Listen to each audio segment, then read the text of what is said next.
भले ही लोग आज के समय में पैसे और करियर को बहुत महत्व दे, लेकिन सत्य ये है कि एक लड़की को अंदर ही अंदर हमेशा ये चाहत होती है कि उसे एक अच्छा दिखने वाला लड़का मिले।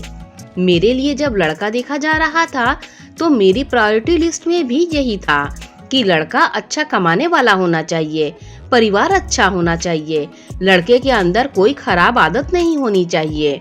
इसी दौरान एक प्लेटफॉर्म पर मेरी मुलाकात विशाल से हुई। फोटो देखते ही मैंने रिक्वेस्ट भेज दी। विशाल दिखने में सुंदर तो थे ही, लेकिन पहली बार जब बात हुई शादी के लिए तो उनके जवाब ने मेरा मन मोह लिया।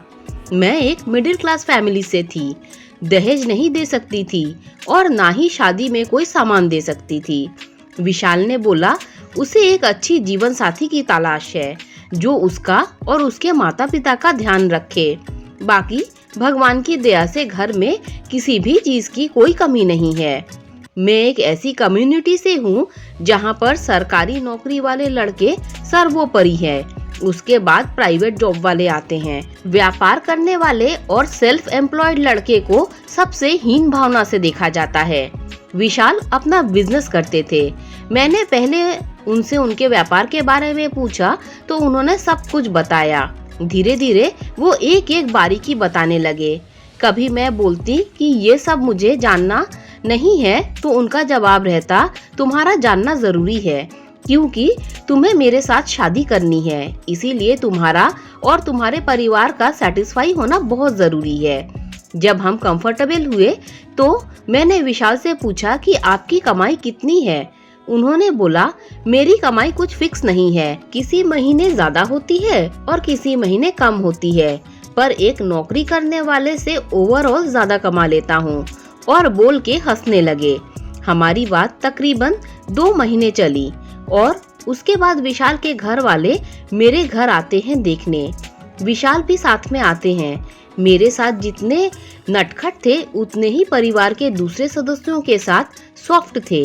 उनके परिवार को मैं पसंद थी और अब 4था महीना था और मेरे घर वाले विशाल के घर जाने वाले थे, क्योंकि दूरी बहुत ज्यादा थी और स्टेशन से घर भी काफी दूर था। तो स्टेशन पर लेने विशाल के पापा अपनी कार से आए और मेरे परिवार वालों को एक होटल में रुकाया। उसके बाद सभी घर वाले जब रेस्ट कर लिए तो अपने साथ घर लेकर गए। घर छोटा था लेकिन वेल मेंटेन्ड था। विशाल के माँ और पापा दोनों काफी बूढ़े थे। घर में 2 नौकर थे, लेकिन मेरे घर वाले जो कि तकरीबन 7 लोग थे उनके यहाँ पहुँचे तो विशाल के द्वारा किए गए आदर सत्कार को देखकर बहुत खुश हुए। घर आके मेरी बहनें विशाल और विशाल के घर वालों की तारीफ करते थक नहीं रहे थे। मैं भी खुश थी। धीरे धीरे बातें और गहरी होती गईं। विशाल ज्यादातर अपने काम की बातें करते और कुछ भी छिपाते नहीं थे।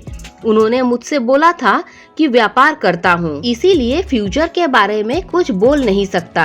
एक नौकरी करने वाले की तरह मेरी कोई फिक्स कमाई नहीं है।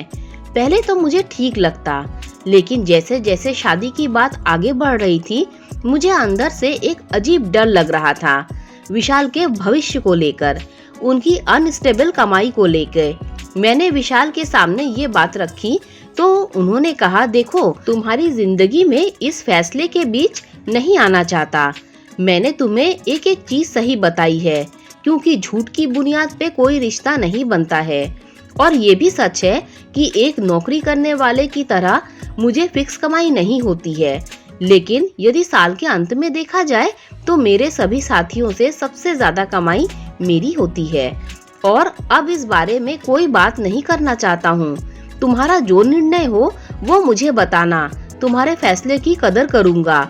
ये विशाल का आखिरी मैसेज था। इसी बीच मेरे रिश्तेदार भी बोलने लगे कि क्या काम करता है कुछ समझ में नहीं आता। तभी कुछ दिन बाद तरुण का रिश्ता आया। तरुण सरकारी नौकरी में थे, बात करने में भी ठीक थे। अब मैं फंस चुकी थी। एक तरफ विशाल का सादगी भरा व्यक्तित्व मुझे आकर्षक लगा, दूसरी तरफ तरुण की सरकारी नौकरी जिंदगी की सिक्योरिटी मुझे आकर्षित करती। एक तरफ विशाल अपने काम की छोटी से छोटी चीज मुझे बताते, दूसरी तरफ तरुण काम के बारे में बात करने से चिढ़ते थे, क्योंकि लड़का सरकारी नौकरी करता था।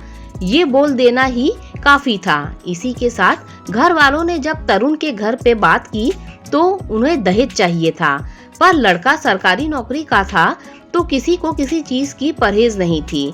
काफी सोचने के बाद मैंने विशाल को मना कर दिया और तरुण से मेरी शादी हो गई। विशाल समझ गए थे कि उनके काम की वजह से उन्हें मना किया गया है, पर उन्होंने कोई जवाब दे यह सवाल नहीं किया। लेकिन शादी के कुछ दिन बाद पता चला कि तरुण ड्रिंक करते हैं और मुझे शराब पीने वाले लड़कों से नफरत थी।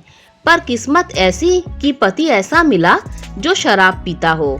मैंने काफी हिम्मत जुटा के तरुण से बात की और बोला, घर के काम समय से हो जाते हैं, सोच रही हूँ नौकरी कर लूँ।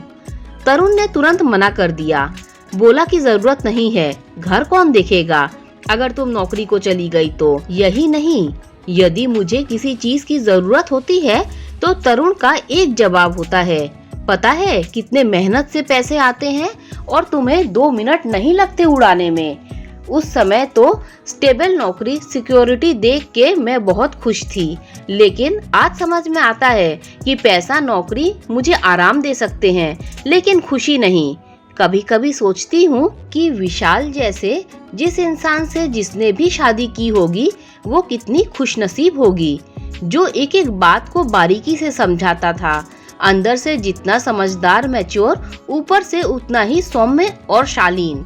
कभी भी किसी इंसान की नौकरी और पैसे देखकर शादी नहीं करनी चाहिए। सिर्फ एक चीज देखना चाहिए और वो है जिससे भी आप शादी कर रही हो उसका व्यक्तित्व कैसा है। दोस्तों, अगर आपको ये कहानी अच्छी लगी हो तो लाइक, शेयर, सब्सक्राइब कीजिएगा।